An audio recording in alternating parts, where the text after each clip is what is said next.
Fortnite and Epic Games are now paying out over $70 million throughout this week for previous unlawful practices that were covered back in 2022 and caught on by the FTC. But I'm here to tell you that Epic Games, I think they have big-brained every single one of us and turned one of the bigger, I would say, gaming controversies of these publishers slash devs in the past 5 years into a 100% plus side for the company. Let me explain. As I said, this stems all the way back to 2022, where Fortnite and Epic Games will have to pay an unprecedented $500 million in relief funds after the FTC found them guilty of tricking users into making purchases, collecting data from children without parents' consent, and having default settings that harm both children and teens. And this included these so-called dark patterns, which is a form of marketing which pretty much tries to manipulate behavior or have you do behaviors that you may not even realize that you're doing. In this case, it is having people make unwanted purchases of in-game items and skins. This pertaining to like a one-click option or just, the very slim amount of clicks that it took for people out there to purchase in-game Fortnite items, of which they were found guilty, and they are now starting to send out these payments for about $72 million.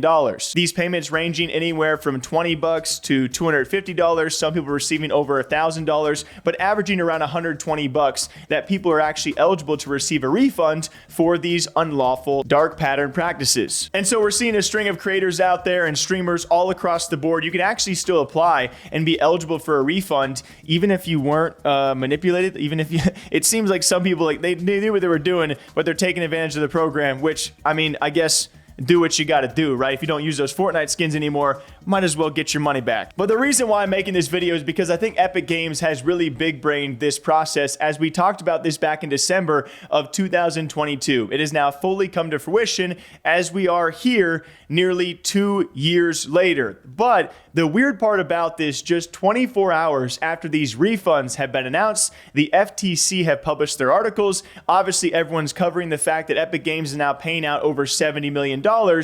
A day later, what do they have planned to release?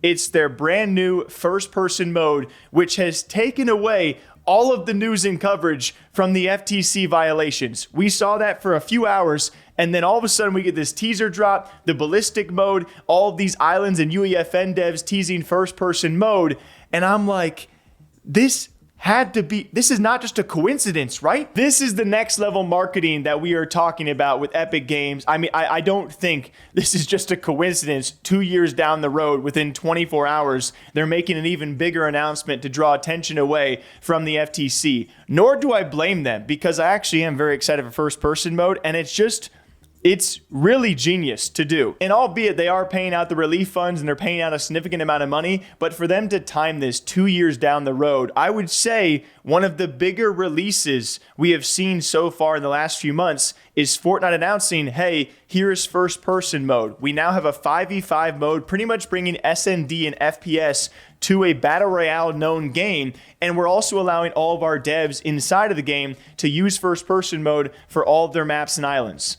And it actually does look pretty good. The big brain here is crazy. So what do you guys think about this? Epic Games now paying out over $70 million, and they've also coincidentally announced their first person mode.